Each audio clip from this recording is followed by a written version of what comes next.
Thank you. Hello, everybody. Welcome to Task Monster, where the monsters are slave to your productivity. So let me introduce you our app closely. So it takes inspiration from the days of Tamagotchi, where children were desperate to do as many tasks and as many steps as possible during the day to keep their digital pet alive.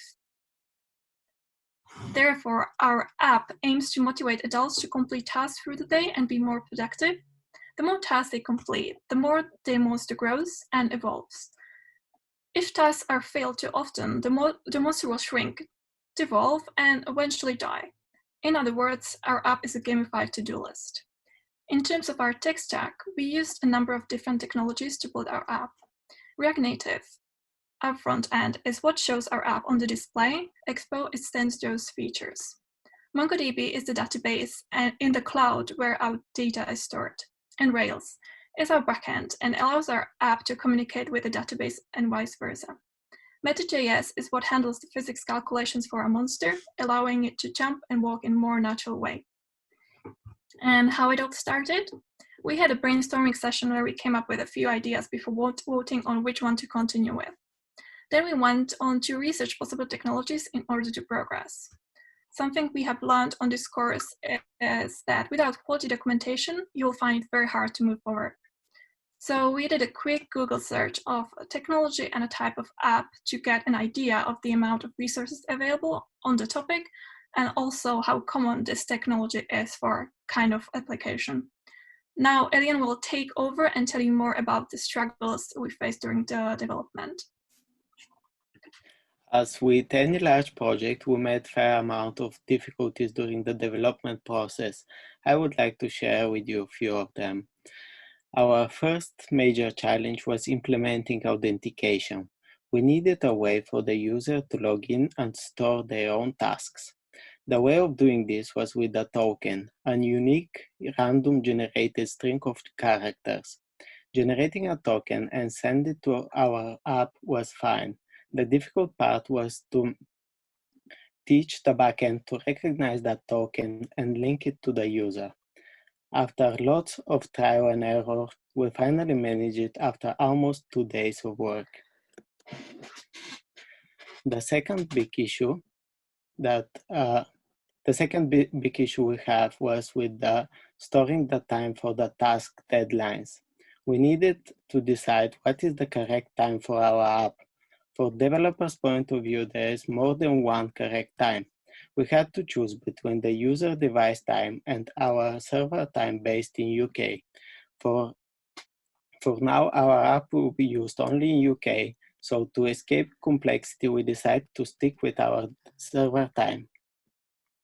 And finally, styling. Getting the app to look good on one device could be difficult, but the difficulty was nothing compared to trying to get the app to display uniformly across a variety of devices. The app even sometimes displayed different on a simulator and a real phone.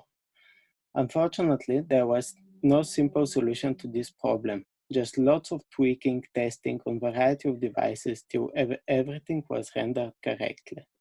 Now Fraser will tell you about our group process and give you a demo of our app.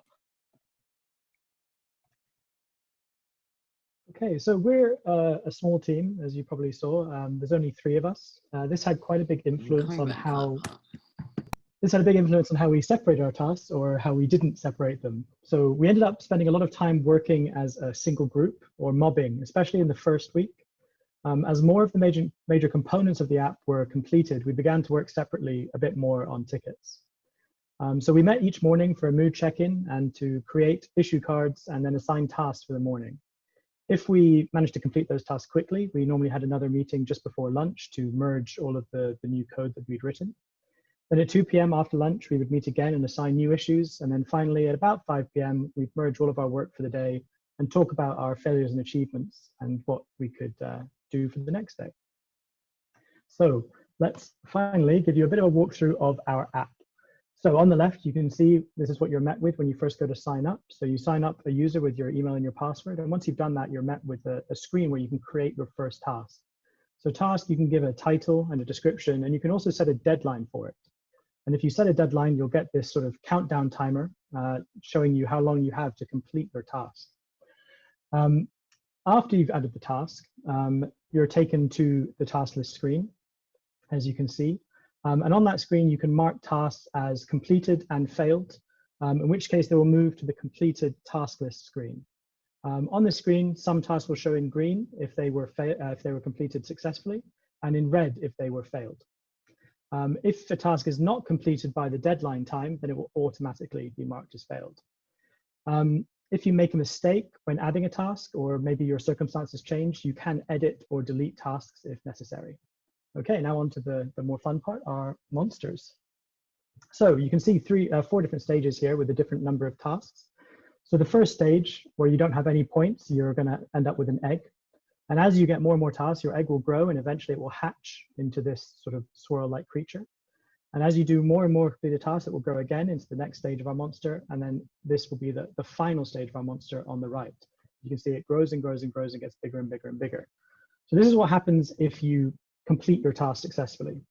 If you fail your tasks, then what's going to happen eventually is you're going to get into a negative score, and your creature will die. And you'll just be left with the ghost of your creature, the ghost of your monster, to haunt your device until you get back into a positive score. There is some basic interaction with our monster as well. So if you click on the screen, you can make your monster jump. And in the case of the ghost, it will even fly if you click fast enough. Okay, that is everything for Task Monster. Thank you for watching.